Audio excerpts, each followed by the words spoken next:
Quero, nesta tarde, prestar uma homenagem ao ministro do Superior Tribunal do Trabalho, Lélio Bentes, que é o coordenador da Comissão para a Erradicação do Trabalho Infantil da Justiça do Trabalho, pelo esforço que vem realizando com o objetivo de erradicar o trabalho infantil na proteção ao adolescente e trabalhador, erradicar esse tipo de trabalho até 2015, que é uma meta que seguramente não será alcançada, mas há um esforço para que avanços ocorram.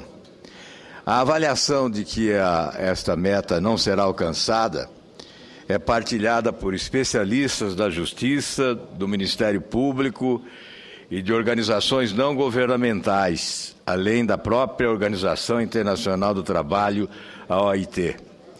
Em que pese ter havido melhoria nos índices coletados, estima-se que entre 1.560.000 e 1.970.000 crianças e adolescentes trabalhem em atividades perigosas e insalubres no Brasil. Isso representa mais da metade dos 3,7 milhões de menores trabalhadores registrados pela Pesquisa Nacional por Amostra de Domicílios do IBGE. É possível identificar crianças trabalhando na produção de fumo, de algodão, sisal, cana-de-açúcar, na aplicação de agrotóxicos, no corte de madeira, casas de farinha, carvoarias, lixões, sem falar naquelas aliciadas pelo tráfico de drogas ou exploradas sexualmente. Uma realidade deplorável no Brasil. Eu reproduzo aqui uma abalizada opinião sobre esse assunto. Opinião do ministro do Superior do Trabalho, Lélio Bentes, repito, coordenador da Comissão para a Erradicação do Trabalho Infantil da Justiça do Trabalho. Ressalta, repito, que não vamos conseguir alcançar a meta até 2015. Diz ele, são atividades concentradas no setor informal, na agricultura familiar, no trabalho infantil doméstico. São necessárias novas estratégias. O Bolsa Família tem sido um instrumento eficaz, mas que sozinho não está dando conta. A busca por novas estratégias, como destaca o ministro Lélio Bentes, nos parece primordial e deve ter o inteiro apoio do Congresso Nacional. O censo de 2010 mostrou as atividades que concentram menores em condições adversas. No processo produtivo de fumo, algodão, cana-de-açúcar e frutas, foram encontradas 35.044 crianças e adolescentes de 10 a 17 anos. Na cultura da mandioca, há 70.000 crianças, mas o trabalho mais arriscado é nas casas de farinha, com as do interior de Pernambuco. Essas casas se localizam, sobretudo, no interior de Pernambuco.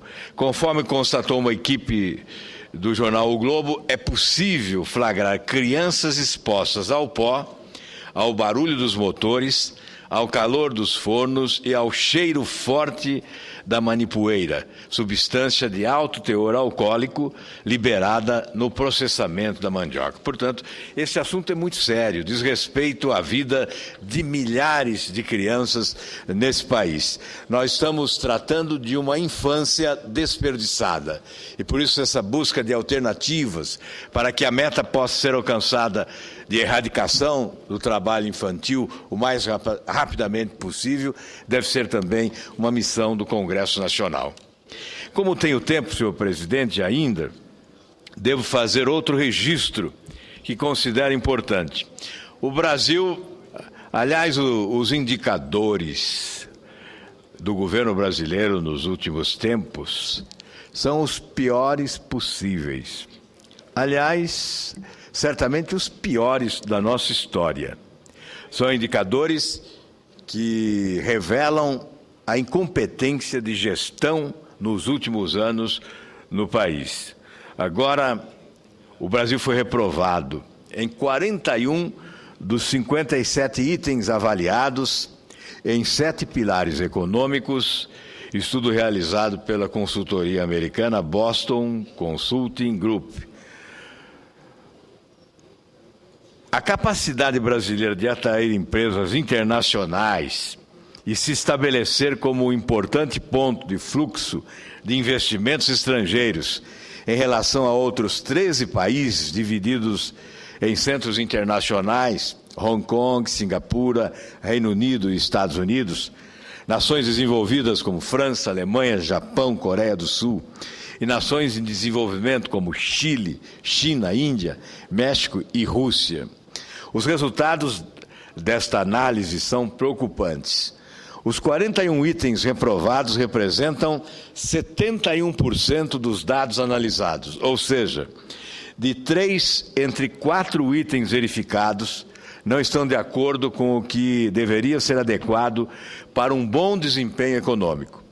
Foram apontados problemas na infraestrutura, nas telecomunicações, na burocracia e na falta de mão de obra qualificada. Entre 2002 e 2011, o país investiu 17,3% do PIB, muito pouco diante dos 22% necessários para manter um crescimento no patamar de 4 a 4,5%. Também fica atrás de outros BRICS como a Índia, 30%, a China, 42%. Diante destes índices, o Brasil não conseguirá sustentar seu próprio crescimento. O jornalista Celso Ming abordou em seu artigo no jornal Estado de São Paulo a questão do isolamento do Brasil e a inércia do governo para reverter o atual cenário de paralisia nas nossas negociações comerciais. O isolamento pode levar à asfixia e ao deslocamento dos mercados e de novas parcerias. No mundo inteiro, os acordos vão se multiplicando. Os concorrentes do Brasil não param de acertar preferências comerciais e, assim, estão em cada vez mais dentro do jogo. Enquanto isso, o Brasil vai ficando de fora, cada vez mais isolado. Vossa Excelência permite uma parte, senador Álvaro Dias. Já vou conceder, senador Suplicy. Bateu o desespero nos dirigentes da indústria brasileira, depois que México, Chile, Peru e provavelmente o Paraguai, equivalente a 35% do PIB da América Latina, anunciaram que estão construindo a Aliança do Pacífico com proposta de liberar imediatamente nada menos que 90% do comércio entre eles. Eu concedo a Vossa Excelência, depois eu prossigo, senador Suplicy, com o maior prazer. Senador Álvaro Dias, permita uma reflexão sobre a parte inicial do seu pronunciamento, quando destacou a importância de o Brasil poder erradicar o trabalho escravo, se possível, até 2015. Vossa Excelência foi um dos senadores que aqui colaborou para que, por consenso, aprovássemos a instituição de uma renda básica de cidadania para toda a população, ainda que por etapas, iniciando-se pelos mais necessitados, como de bom senso aceitei quando o senador Francelino Pereira sugeriu que tal você aceitar que seja gradual a instituição, até que um dia tenhamos para toda a população uma renda básica incondicional. E eu aceitei. Eu tenho a convicção, senador Álvaro Dias, de que no dia que for implantada o direito de toda e qualquer pessoa, não importa a origem, raça, sexo, idade, condição civil ou socioeconômica, até mesmo para os que temos mais, mas obviamente os que temos mais colaboraremos para que nós próprios e todos os demais venham a ter esse direito de participarmos da riqueza comum de nossa nação. Aí toda a família, onde cada um de seus membros tiver pelo menos o suficiente para a sua sobrevivência, mesmo que modestamente, mas mais e mais com o progresso da nação, sem dúvida este instrumento, quando plenamente introduzido, contribuirá enormemente para que não se tenha mais o trabalho escravo, assim como também aquela pessoa que, às vezes, por falta de alternativas para dar de sobrevivência aos seus, resolve vender o seu corpo ou resolve se tornar o aviãozinho da quadrilha de narcotraficantes. Enfim, eu apenas quero dizer a Vossa Excelência, eu acho que quando pudermos caminhar nessa direção mais celeremente, avançaremos bastante. Quem sabe até 2015.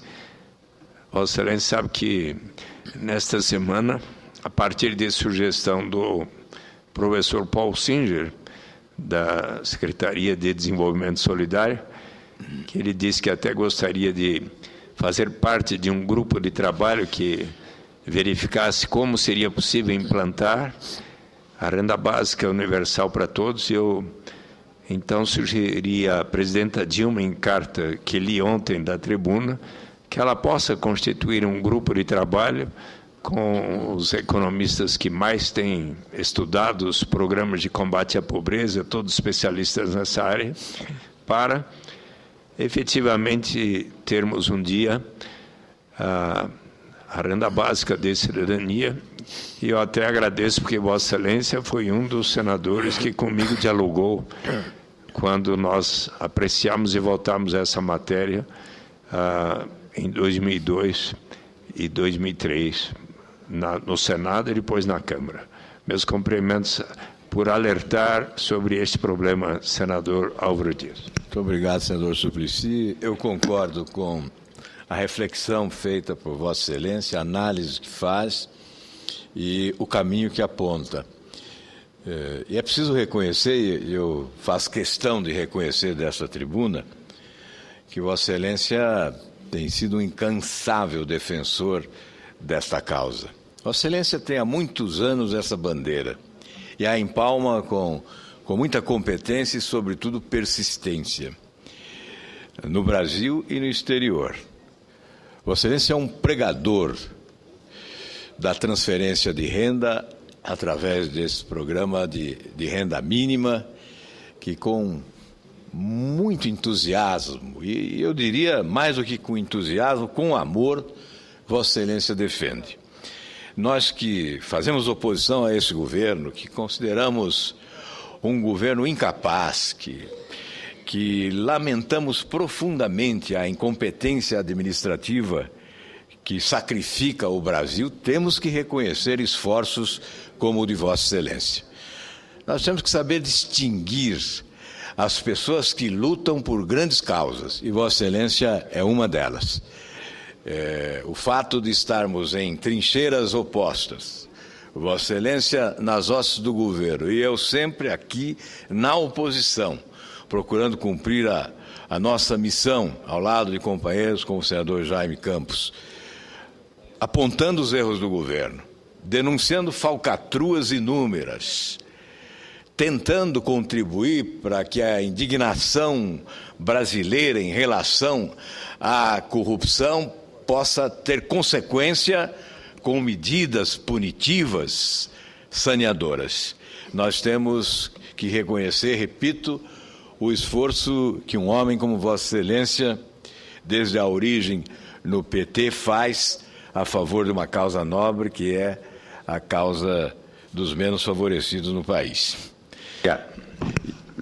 Eu quero concluir, senhor presidente, a segunda parte do discurso, que estava focalizando a organização da Aliança do Pacífico e as negociações que se ultimam agora em torno do Acordo Transpacífico, que unirá sob o mesmo chapéu as economias da Austrália, do Canadá, no Chile, Singapura, Estados Unidos, Japão, Malásia, México, Nova Zelândia, Peru e Vietnã.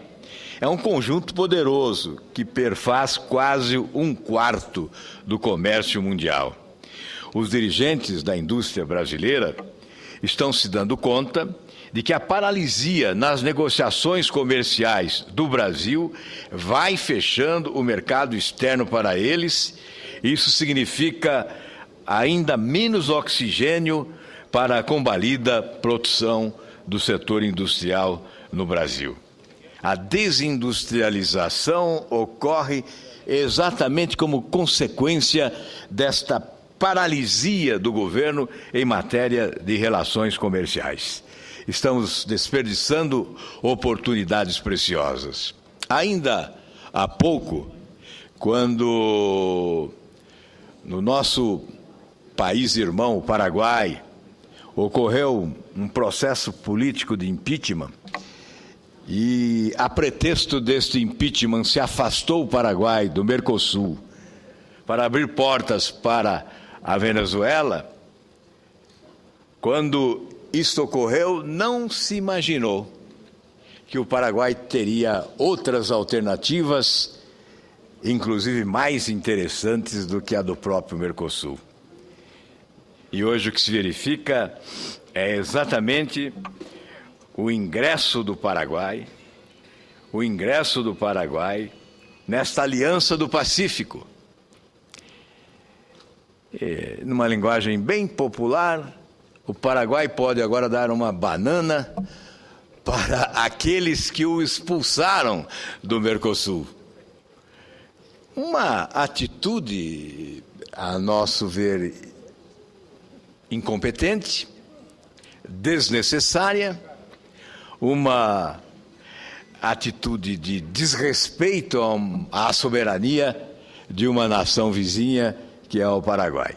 Pois bem, senhor presidente, eu concluo dizendo exatamente que o governo brasileiro precisa acordar para a realidade internacional.